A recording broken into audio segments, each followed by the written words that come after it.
Hello everybody! Estamos aqui para mais um episódio do Smart Talks, o podcast que foi criado aí no intuito de ajudar as famílias na missão de educar. Eu sou Beatriz, sou pedagoga e psicopedagoga e também diretora da escola Smart Start. Tenho aqui comigo como nossa co-host a Miss Andréia, que vai se apresentar já já. E hoje o tema do nosso podcast é Há Tempo para Tudo. O que será esse tempo para tudo? Então, vamos falar um pouquinho aí sobre os marcos do desenvolvimento, do que esperar, né? De como os pais podem ficar nessa expectativa, né? Do que a criança deve desenvolver, do que não deve, se está atrasado, se não está. E hoje, então, temos, além da Miss Andréia, a Miss Carla, novamente no nosso podcast. Podem se apresentar um pouquinho? Eu sou a Miss Andréia, sou pedagoga, sou psicóloga e psicopedagoga. E a gente está aqui também ajudando nessa missão de educar, né? E aí eu vou pedir para a Miss Carla se apresentar e depois a gente vai bater um papo aí para saber o que é esse Há Tempo para Tudo.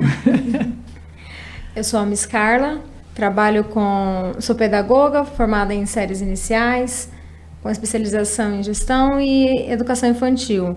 Trabalho com a turma do Year 2, que é o segundo ano, e com a introdução da alfabetização no K4, que é o pré-2.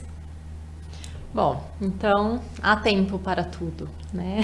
A escolha desse tema foi justamente pelo fato de que há tempo para tudo, né? Nós temos ali os marcos do desenvolvimento, que é o que é esperado para cada faixa etária, e temos a individualidade de cada criança, né? Então, é importante nós sabermos o que esperar, né, de cada idade, de cada fase, e o quanto eu posso cobrar dessa criança, né, para não atropelar aí algumas etapas que são importantes, né, principalmente quando a gente for chegando ali perto da alfabetização.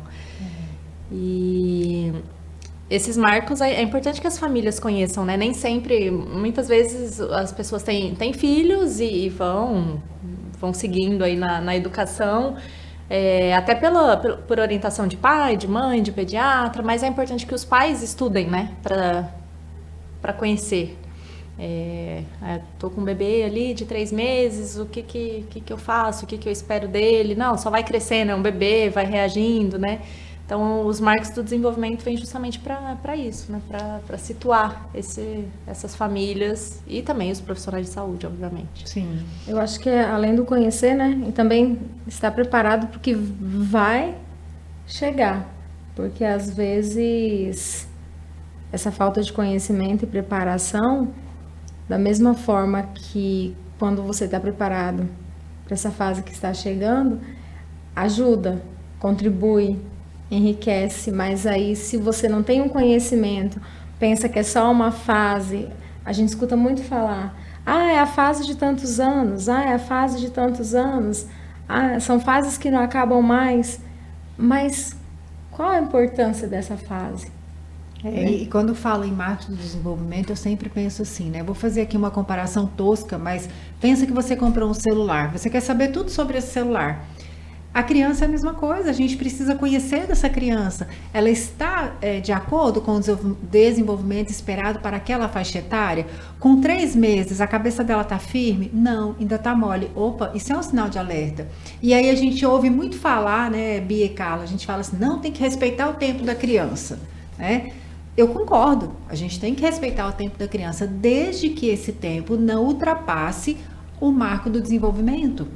Porque tem algumas coisas que são muito pertinentes a algumas idades e a gente acaba deixando passar. E isso é muito sério, porque isso vai impactar no desenvolvimento dessa criança lá na frente. Às vezes coisas que a pessoa fala assim, tudo apareceu depois que esse menino foi para a escola, porque a escola sinaliza, mas não, desde bebezinho tem coisas que a gente pode ir percebendo. Eu me lembro quando meu filho era bebezinho, eu ficava estralando um dedo de um lado para o outro para ver se ele olhava, fazia com o dedo na frente para ver se ele acompanhava.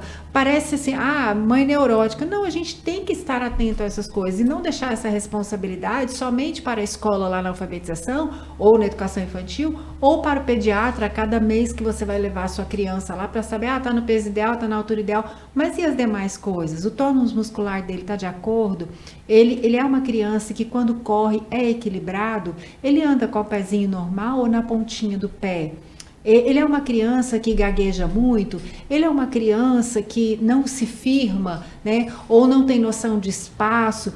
André, o que isso tem a ver com a alfabetização? Tudo. Miss Carla, o que tem a ver, né, com a alfabetização? Lateralidade, noção de espaço. Lá, quando chega lá para Miss Carla, isso vai impactar até na letrinha dele, na forma como ele vai escrever no caderno, e aí a Carla vai poder falar disso melhor do que eu. Mas assim, o quanto é importante a gente saber até onde eu devo respeitar esse tempo e quando eu devo intervir para evitar maiores dores de cabeça lá no final, né? Lá na frente, quando a criança já estiver num nível tão avançado que eu não consiga fazer intervenções que sejam significativas. E vocês, meninas, o que vocês pensam disso? Respeitar o tempo da criança? Eu acho que é justamente conhecer, né, qual é esse tempo. Porque realmente a gente precisa respeitar, e aí entra a questão de evitar comparações, né? Comparação com um amigo, com um primo, com um irmão, né? Que é muito comum. Então, assim, vamos comparar não com os irmãos, não com os primos, com os colegas, vamos comparar com os marcos do desenvolvimento, né? Não, eu preciso que ele esteja engatinhando até tal idade, eu preciso que ele esteja escalando até tal idade. Se não tá, também não quer dizer que tá tudo errado, né? Ainda dá tempo, dependendo da idade da criança, de você intervir para que ele desenvolva aquilo que ficou atrasado. Sim. Então, quanto mais tempo passar, mais difícil fica recuperar. Por isso que, sim, é o tempo da criança, mas dentro daquela janela de desenvolvimento ali do que é esperado. E eu estava lembrando da quantidade de palavras que uma criança deve falar, né? Então, existe um número esperado para cada faixa etária. Aí, não é normal, por exemplo, a pessoa virar e falar assim, não, ele tem 3 anos e não fala nada. Isso é um sinal gigantesco de alerta. Eu preciso estar alerta a isso. Uma criança de 3 anos, ela já consegue contar histórias, inclusive, né? Por mais simples que seja, ela chega em casa contando o que aconteceu na escola. E até o falar e não falar, olha como é importante a gente saber, né, o que é esperado justamente para intervir enquanto há tempo. Muitas vezes não tem nada de errado. Muitas vezes é a falta do estímulo. A mesma coisa da criança que demora para andar, que não engatinha, né? Não é porque tem alguma coisa errada, mas é porque a gente não forneceu o ambiente adequado. Não deu oportunidade para que a criança precisasse pedir uma água, precisasse pedir qualquer coisa, né? Então a criança olhou, já dá água. A criança olhou, já faz o que ela quer. Para que ela vai falar? É mais cômodo. Não tem necessidade, né, da linguagem. É isso que eu ia falar, da questão também do ambiente que ela vivencia, que ela socializa. Ele sempre fala bem assim, o meu segundo filho falou bem mais rápido, mas porque tem uma outra criança falando, né? Mas se não fala, mas você conversa, você pergunta. A Andréa falando como da parte do pai da Helena, tem problema de visão, né? Tem pessoas que são daltônicas, tudo, e eu ficava. Assim, se até tantos anos essa menina não falar as cores, eu vou investigar. E eu ficava. Não, mas tá na janela, tá no prazo. E eu ficava. Porque os olhos claros, eles são mais propícios. Aí eu ficava, mas é uma chavinha. É uma chavinha que vira assim, só que estava dentro do prazo da janela. E eu ali, também perguntando, estimulando, mostrando, às vezes até forçando, que é um caso também que bloqueia esses marcos, né? Sim. É como se... E essa forçação, né, Andréia, ela não vai só quando eles são criança. Parece que quanto mais você força, tem que ser, por mais que você tem que deixar natural, mas com orientação. Sim. E aí, acho que aí a gente chega no cerne ali do tema do nosso podcast, né? Há tempo para tudo, né? Há tempo de estimular, há tempo de deixar a criança, né, se desenvolver ali por tentativa e erro. Se você olhar uma criança montando blocos sozinha, quando ela ainda não está no período de interação, porque crianças ali de 1 ano, 2 aninhos, elas não querem interagir com ninguém, elas querem explorar, né? Então ela está ali explorando, montando. Isso faz parte desse desenvolvimento dela e tá tudo bem.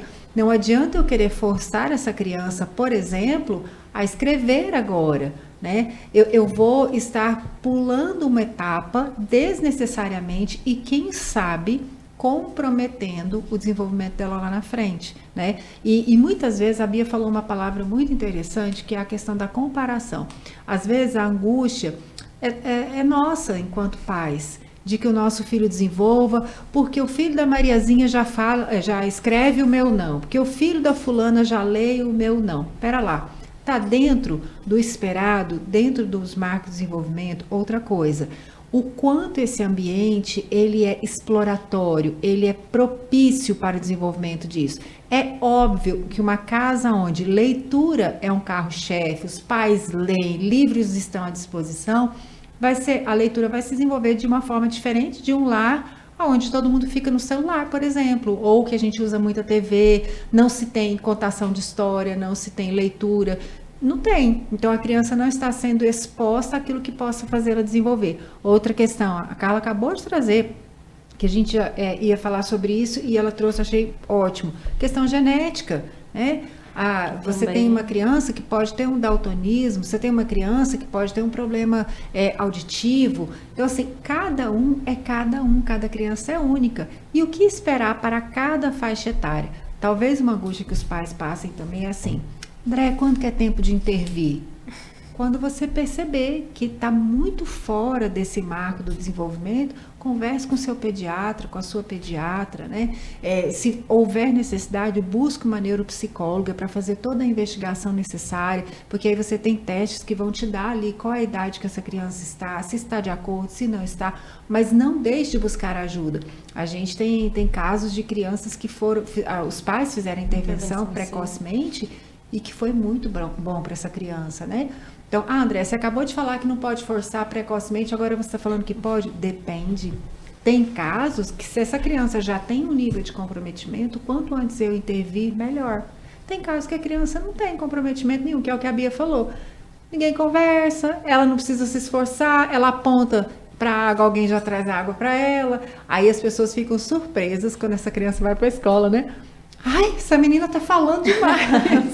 Esse menino tá falando demais. Claro, ela tá num ambiente propício a isso, né? Eu acho que isso ajuda demais. Algo mais, meninas? Não, só lembrando, a gente tem uma série, né, sobre os marcos do desenvolvimento. Verdade. Que nós fizemos ali, acho que o ano retrasado, né, 2021. Foi, 21. Então, quem quiser dar uma procurada ali no nosso Instagram, e lá a gente tem uma série de vídeos, fala um pouquinho da etapa da educação infantil, né? Os marcos ali de 1 ano, de 2 e 3 anos, 4 e 5, o que esperar de cada faixa etária. E cada uma tem a sua importância, né? Tem a sua etapa. E indo um pouco ali para a alfabetização, nós pensamos que a alfabetização começa ali, né? Com 5 anos, 6 anos, mas é um processo que começa desde bebê. Sim. Então, o bebê que não engatinhou, né? Que demorou a andar, provavelmente isso também reflete ali na parte motora, que tem tudo a ver com adaptação. Com adaptação, não. Já estou no outro podcast. Com alfabetização. E o há tempo para tudo, né? Nós temos os dois extremos. Tem aquele que aguarda, não, tudo é normal, espere, a coisa vai acontecendo e deixa de intervir no momento certo. E tem a intervenção, né, sem a necessidade antes da hora, querer atropelar ali, né, as fases. Então, de repente, querer alfabetizar uma criança com 4 anos, que pode acontecer, né? Tem casos de crianças que leem com 4 anos, mas pensando no marco do desenvolvimento, né, no que é esperado para a idade, não é isso, né? Até acho que foi você, né, André, que sugeriu se tivesse uma fisioterapeuta infantil para vir falar sobre o desenvolvimento, que nem a parte física, nem a estrutura física dele está pronta, né, para escrita. Sim. Tem uma imagem que eu vi, tem um tempo já, eu postei no meu antigo Instagram, e aí eram 2 mãos, a mão da criança e a mão de uma criança mais velha pronta para alfabetização. Os ossinhos dela ainda não tem nem o tamanho adequado para suportar o encaixe no lápis. Não, André, mas ela encaixa, mas o esforço que ela faz é muito maior, porque ela não está na hora de pegar nesse lápis dessa forma que eu estou esperando que ela pegue. Não é à toa que as crianças da educação infantil, a gente usa giz de cera. Por quê? Ele é grosso, ele solta tinta mais fácil, ele não tem que fazer aquela força toda. E aí você vai trabalhando passo a passo ali. É uma amassar de um papel, é uma tesoura, é o passar uma cola. Que vai fortalecendo essa musculatura. Fortalece a musculatura até que ele esteja pronto, né? Aí entra naquela palavra usada no podcast passado, né? O processo. É tudo um processo. Quando você falou da leitura do livro, às vezes tem muitas pessoas que desistem porque quer ler para a criança, mas quer que a criança fique ali, parada, escutando. E não é. A gente tem que deixar aquela coisa do conhecer, igual a Bia falou. Porque se ela conhece qual é aquele marco da idade, ela vai saber que a criança, mesmo brincando, ela está ouvindo a história que você está lendo. Sim. Então, assim, com o tempo, ela vai se acostumando e aquilo ali vai virando não seja uma rotina, mas parte do universo dela, né? E agradável. Sim. Né? Aí ela vai querendo conhecer, e deixar o livro também de fácil acesso, à disposição. Ah, vai rasgar? A gente cola, né? Mas a criança, ela tem que pegar, ela tem que ter acesso. Explorar, né? Sim, ela tem que explorar. Valorizar exatamente o que você falou, o processo, não só o resultado final, né? Não só ali a leitura e a escrita. O que acontece antes para que essa chavinha vire, né? Você falou, virou a chavinha e começou a falar as cores. É a forma que a gente acaba falando, porque foi de repente, mas não foi de repente. Não. Qual foi esse processo? O que aconteceu antes para que essa chavinha virasse? Isso aí. Né? Então, valorizar todo esse processo. E pensando em leitura, aí, a gente já está saindo dos marcos para ir para a alfabetização, né? Mas pensando em leitura, vai além das palavras, né? Tem livros que nem tem palavras. A imagem é um tipo de leitura. Sim. Então, realmente valorizar cada etapa. Cada etapa. E assim, essa leitura que a Bia colocou visual é deixar a criança falar, ela construir, ela imaginar, porque ela não escreve agora. Mas mais para frente, com o processo, ela vai estar preparada para colocar no papel. Sim. Só que para ela colocar no papel, ela tem que falar. Para ela falar, ela tem que conhecer e tem que socializar, se comunicar com alguém. Quando você falou do giz de cera e o lápis, eu fiquei pensando, falei, a criança, porque quando ela vai escrever, aí ela tem que fazer tanto a força, faz força para pensar, faz força para segurar o lápis, faz força para colocar no papel. Então, com giz de cera, não. O mínimo que ela precisa de força é o físico. Mas ela precisa dessa musculatura firme. Sim. Né? Tem uma atividade que eles fazem lá conosco no K4. E aí, de alinhavo, né? Aí você fala assim, meu filho está indo na escola para aprender a alinhavar? Pois é um movimento pinça, que é o que ele vai precisar para pegar num lápis, numa canetinha, numa tesoura, tudo aquilo que vai exigir coordenação motora fina. E aí ele passa a aprender a enfiar ali o cadastro nos buraquinhos, e aí é onde ele aprende a amarrar o cadastro, e ele acha o máximo. Aí nós pais, e aí eu me coloco nisso também, porque eu fiz isso com meu filho, né? O que a gente ama? Sandália de velcro, tênis que não tem cadarço, não é? Só que a gente perde a oportunidade de que ele desenvolva isso, né? De uma maneira lúdica, tranquila. Não, André, mas dá muito trabalho. Então deixa para colocar, pelo menos no domingo. Você vai para a igreja? Ok. Então, antes de ir para a igreja, já faz isso mais cedo e deixa ele te mostrar que ele aprendeu na escola a amarrar o cadarço dele. Isso é fantástico. E as crianças, quando aprendem, gente, elas ficam se achando, né? André, querem amarrar tudo. Querem amarrar tudo. Mas é igual você falou, dá trabalho. Dá. Infelizmente. Mas educar dá trabalho. Exatamente. É o dar trabalho. Então, você sentar para ler é tempo.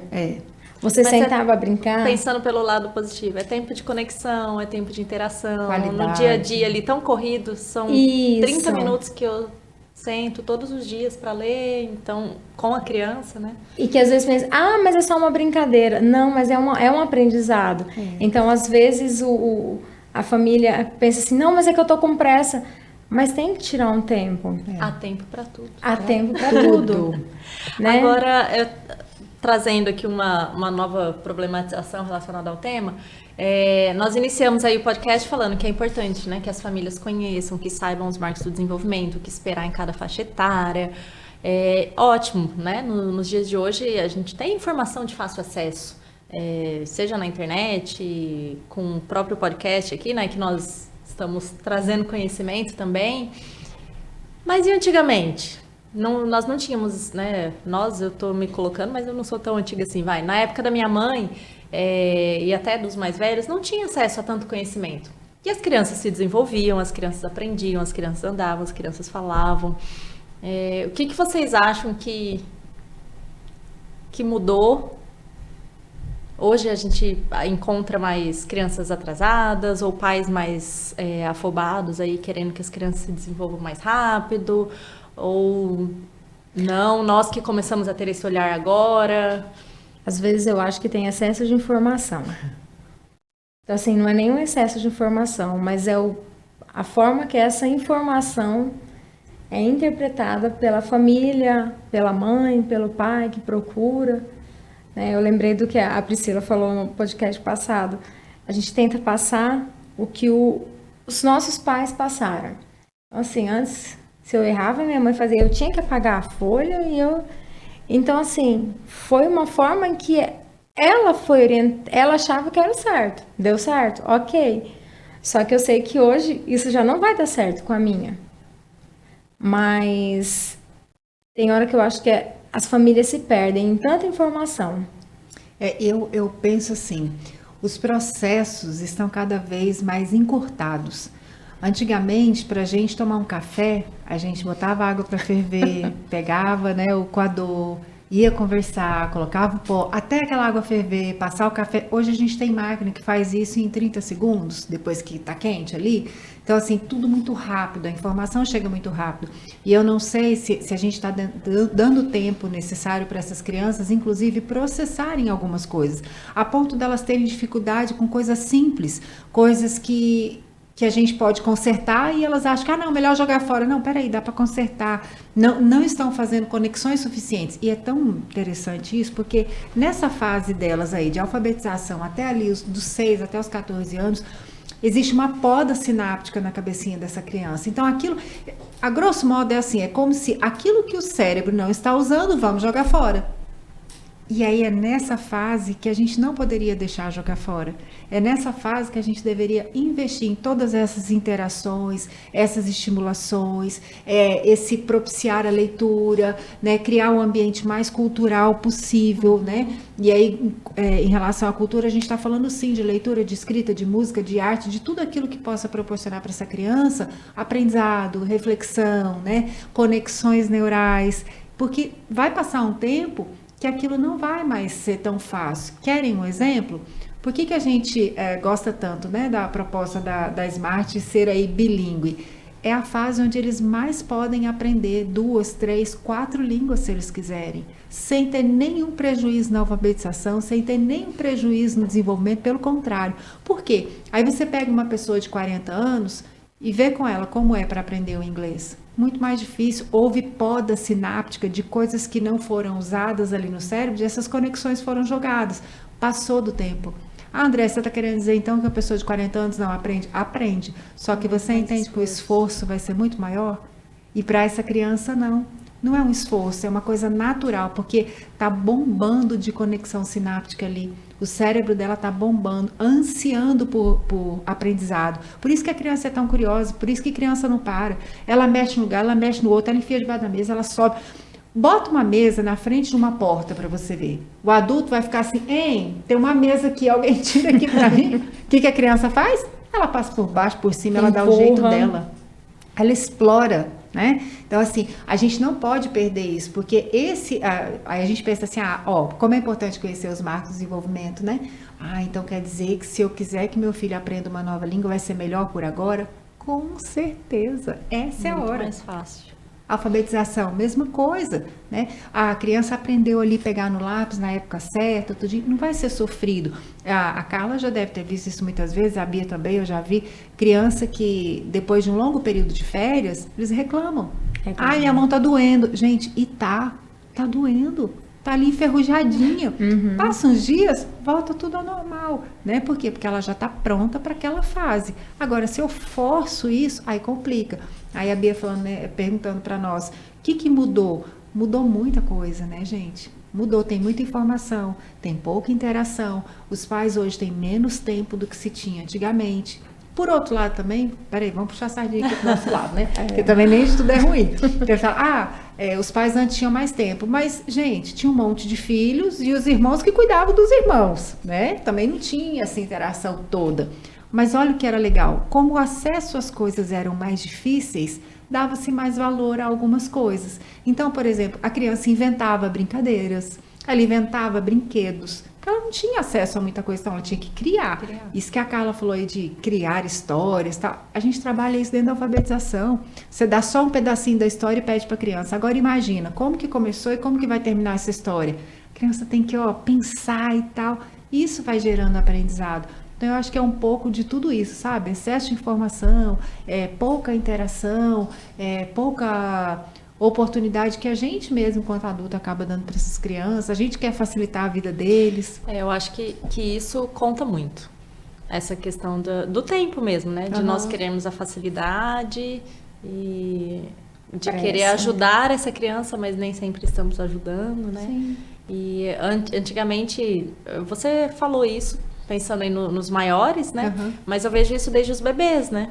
Então, ficavam mais no chão, ficavam mais soltos, exploravam mais. Ainda que a gente, na nossa região, ainda tem muita casa, né? São poucos prédios. Mas eu mesma moro em prédio. Eu tento oportunizar ali para... Tentei, né, na época da Elisa e agora na época da Alice a mesma coisa. Que fique no chão. Quanto mais tempo de chão, é melhor, né? Aí que ela vai explorar. Então, essa criatividade da criança maior começa ali desde pequena também, né? A Alice, ela não pode ver um cisquinho no chão. Gente, tem 1001 brinquedos. Ela vai no cisquinho do chão. Então, assim, ela quer explorar tudo. E eu acho que o que tem faltado é isso.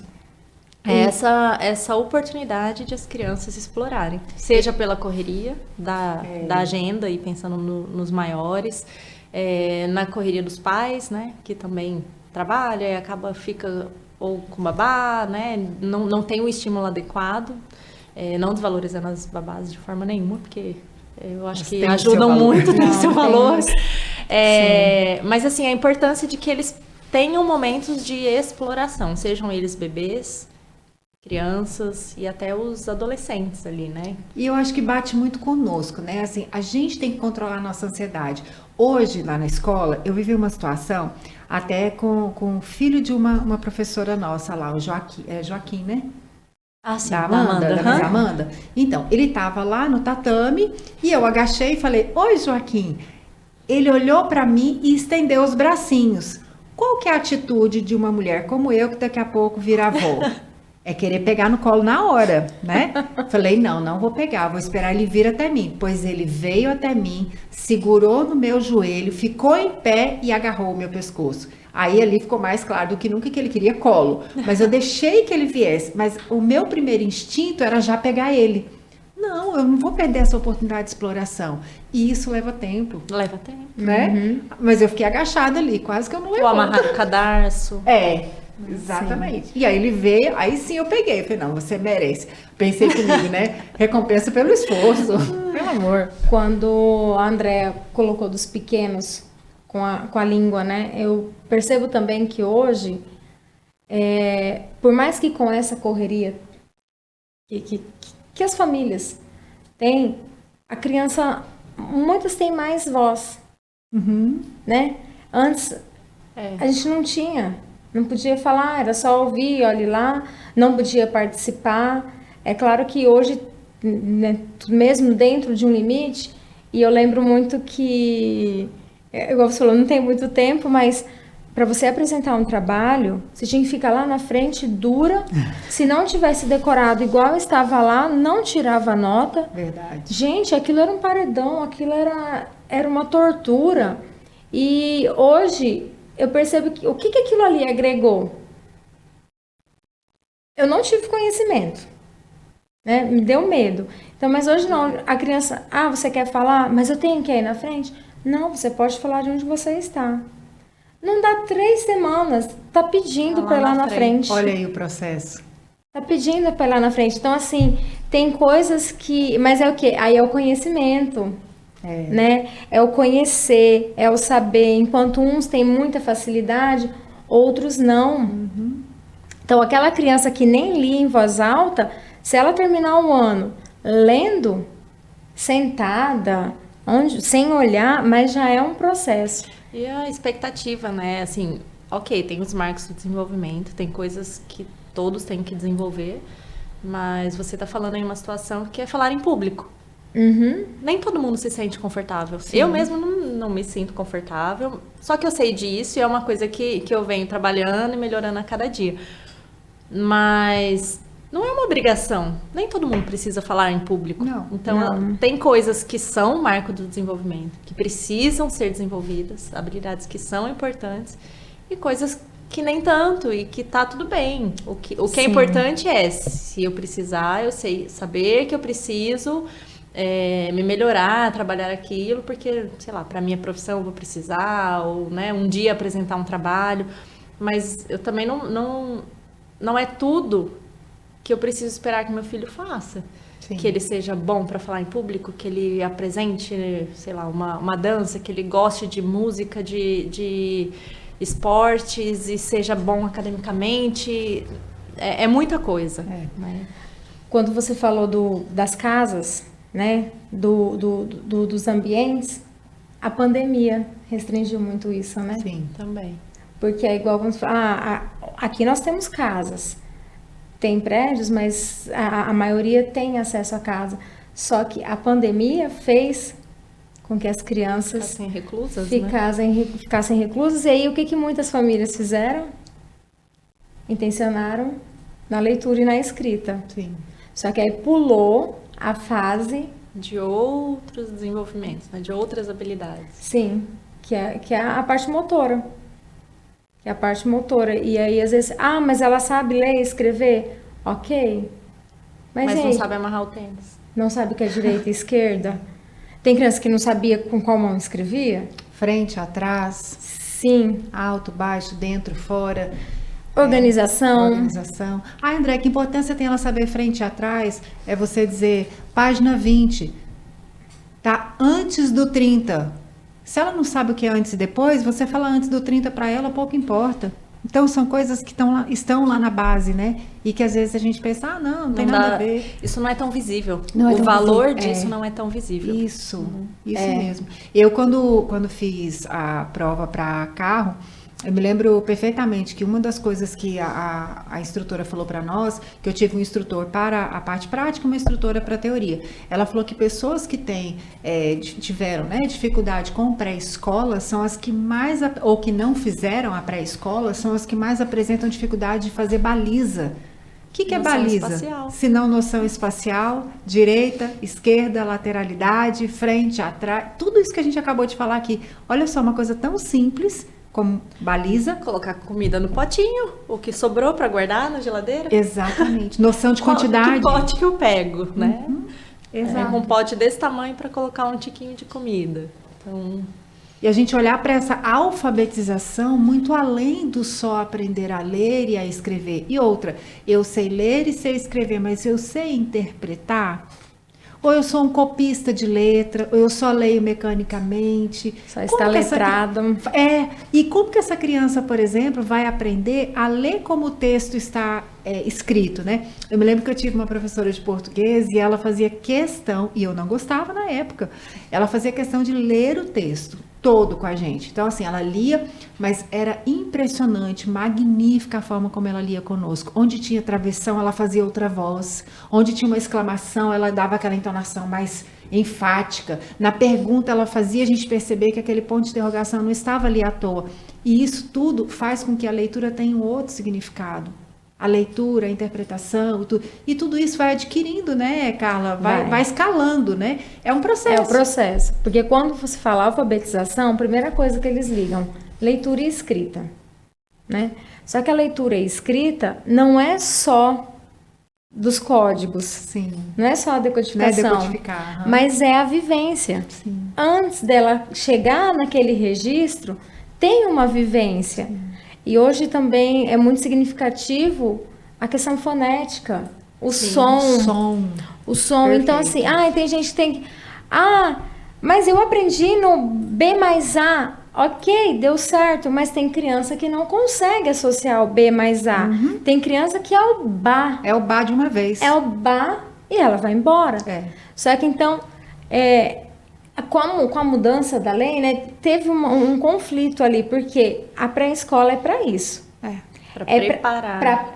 Exatamente, é uma pré-escola, é uma preparação. Então, assim, se ela sair lendo, escrevendo, ok.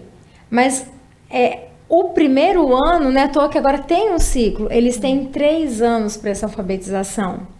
Não que nós vamos esperar ele chegar até o 3º ano para ler e escrever. Não, mas é um processo que quanto mais ele avançar, melhor. Só que a gente não precisa pular. Uma coisa que eu vejo que as famílias ficam muito ansiosas. A letra cursiva. Né? A caligrafia é necessária? Mas para chegar na caligrafia, a criança tem que ter segurança. Sim. Que letra que eu estou escrevendo? Que som que eu estou ouvindo? Porque aí ela demanda mais tempo. Ela não vai mais fazer só os pauzinhos. Ela tem que desenhar uma letra.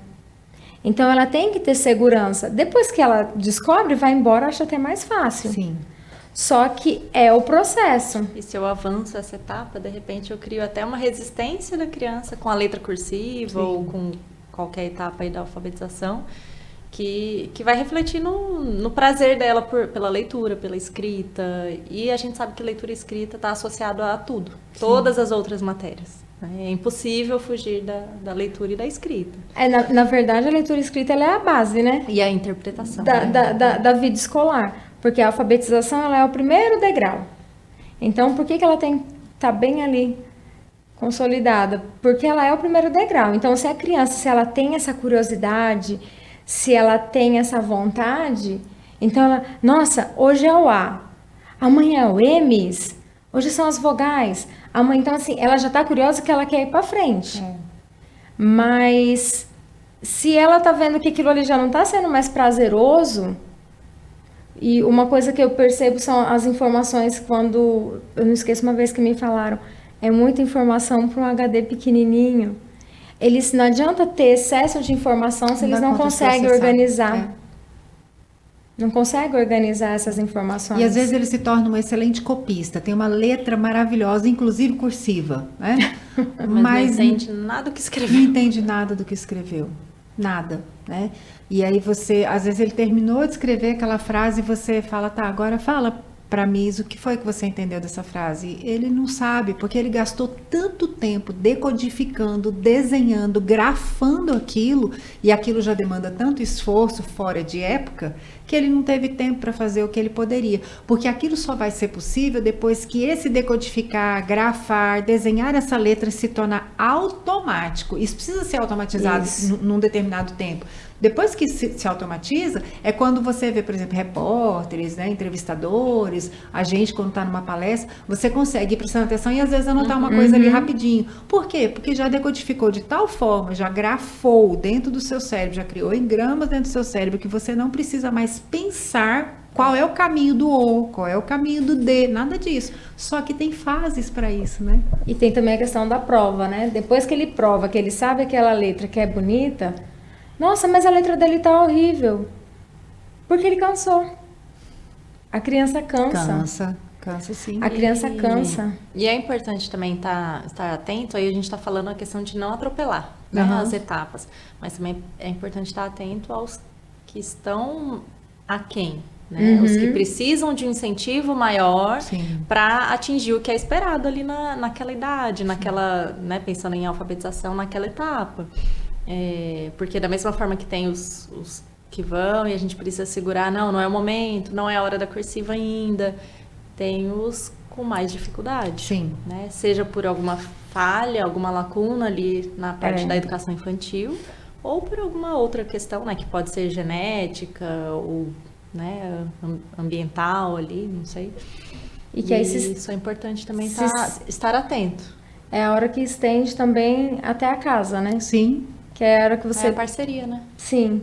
Família, escola. É a hora que a gente chama e precisa falar, né? Olha, pai, olha, E que não mãe. dá para fazer a tarefa correndo. Não. E nem por ela. E nem por ela. Né? Porque é o processo. É o processo. É o processo. Então, assim, nossa, mas ficou fora da linha. Mas na próxima vez vai mostrando. Uma coisa muito engraçada, vocês já devem ter ouvido, eu já ouvi isso muitas vezes, né? Tantos anos na educação a gente acaba ouvindo. A mãe que fala assim, eu não dei conta de fazer essa tarefa. Mas não era para você dar conta. É para essa criança. Não, mas ela não conseguiu, né? Ela precisa tentar diante daquilo que ela consegue, porque só aí a gente tem um panorama, um raio-x real do que essa criança sabe para poder intervir. Agora, quando essa tarefa vem perfeita, opa, o que essa criança está me dizendo? Que tá tudo bem. Tá tudo certo? Né? Então, às vezes, ficar de olho mesmo, na babá, né? Na mãe, na avó, que às vezes por uma angústia da criança não levar a tarefa sem fazer, acaba fazendo, ou por pressa também, enfim, né? Quem somos nós para julgar a situação de cada um? Mas mostrar que quando eu faço, o que eu estou dizendo para essa criança? Você não é competente suficiente para fazer. E a gente sabe. E a criança sabe o que a Miss Carla falou, né, no podcast anterior em relação à questão da garrafinha, né? Eles vão adquirindo autonomia. E a gente, às vezes, subestima essa criança. Ela dá conta, sim. Ai, mas ela escreveu de um jeito tão feio, por enquanto. E aí, então, a gente já está indo para outros temas de outros podcasts, né?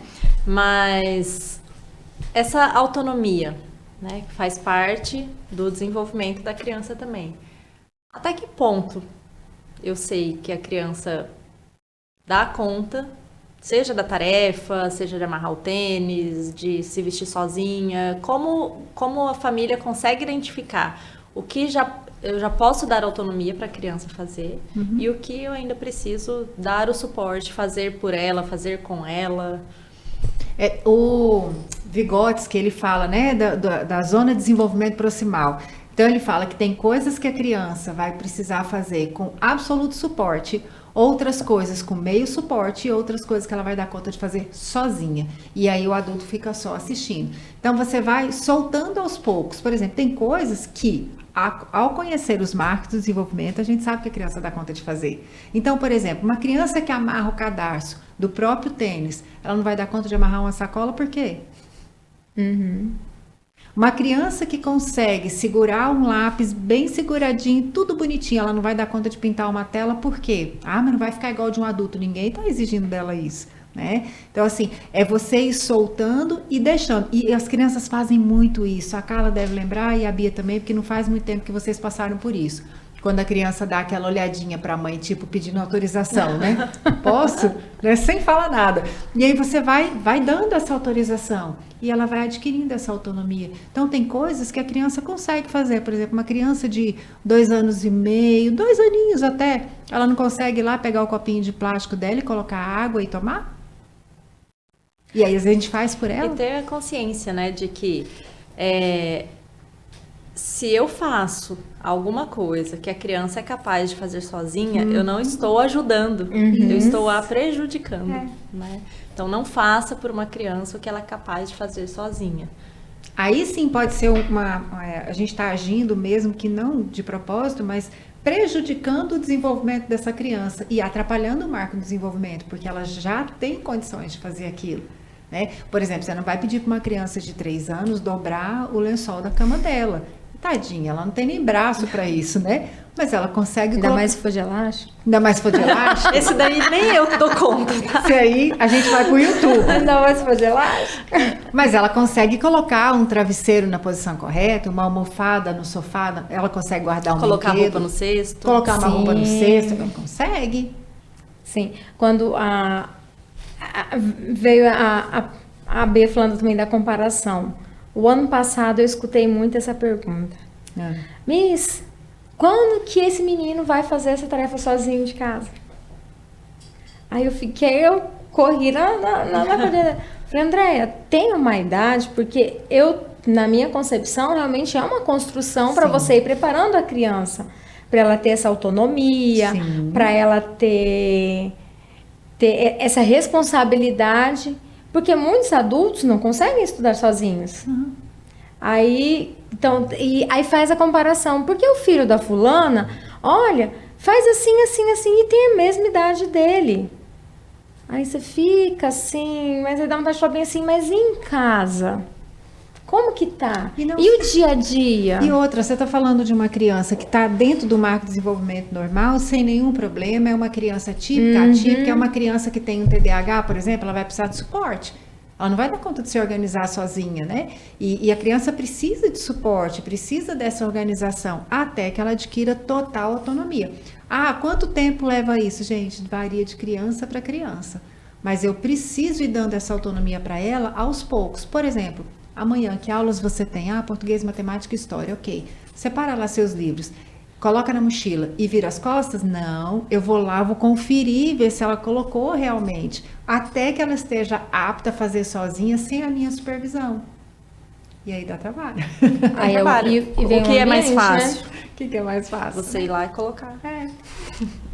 E o ambiente? Bom, então acho que dá para nós recapitularmos aí, né, o que foi conversado aqui hoje. Então nós falamos sobre os marcos do desenvolvimento, a importância, né, de que as famílias conheçam o que é esperado ali para cada faixa etária e como elas podem contribuir para esse desenvolvimento. Chegamos na alfabetização, tão temida e tão ansiada, né? Ansiada, essa palavra existe? Não existe, né? Isso não existe, a gente acabou de criar. É um neologismo aí. Alfabetização, né? E tão importante também. E avançamos mais uma etapa ainda, chegamos nas tarefas de casa. E tem mais uma vez aí abordando vários temas futuros de podcasts, né? E eu queria que vocês dessem então a mensagem final, né, para as famílias. Eu quero dizer para você, papai, mamãe, curta o desenvolvimento do seu filho. Passa tão depressa, tão depressa. O meu já vai fazer 21 anos, né? E o tempo passa muito depressa. Não perca nenhuma oportunidade de ver, contribuir, oportunizar essa criança se desenvolver, seja através de livros, de ambientes, de músicas, de fala, de conversas, de vibrar com cada marco que ela superar, mas assim, curta. Cada momento de desenvolvimento vale demais a pena, vale mesmo. A fala da Andréia me fez lembrar daquele estar presente e não ser presente. Ser presente. Então, né, eu acho que é fundamental nessa parte. Vou puxar a sardinha pro meu lado, da alfabetização, né? Que o estar presente em casa, nesse momento da alfabetização, da leitura, do aprendizado, a criança percebe que ela é importante. Sim. Né? Que aquilo é importante e às vezes é o momento que ela tem para estar presente com alguém. Sim. Então, assim, realmente estar presente naquele momento ali, acompanhando, estimulando, como a Andréia falou, perguntando, que às vezes uma conversa é mais enriquecedora do que muitas folhas copiadas. Com certeza. Isso é verdade. Bom, eu só reforço o que eu falei agora há pouco, né? De que fazer pela criança o que ela é capaz não é contribuir com o seu desenvolvimento, e sim prejudicar, né? Bom, para quem não nos conhece ainda, né, tá ouvindo pela primeira vez o podcast, seja bem-vindo. Agradecemos aí por terem nos ouvido. Hoje acho que nos estendemos um pouquinho, mas é que é muito bom falar sobre desenvolvimento infantil. E convidamos aí vocês para nos seguirem nas redes sociais, no nosso Instagram, nosso YouTube, @Escola Smart Start. O podcast também está ali no Spotify. Temos outros episódios aí, em breve novos virão. E agradeço, né, Miss Carla, novamente pela sua participação. Miss Andréia, nossa co-host, estará aí nos próximos também. E é isso. Encerramos por aqui hoje. Ok. Tchau, tchau. Bye, bye. Até mais.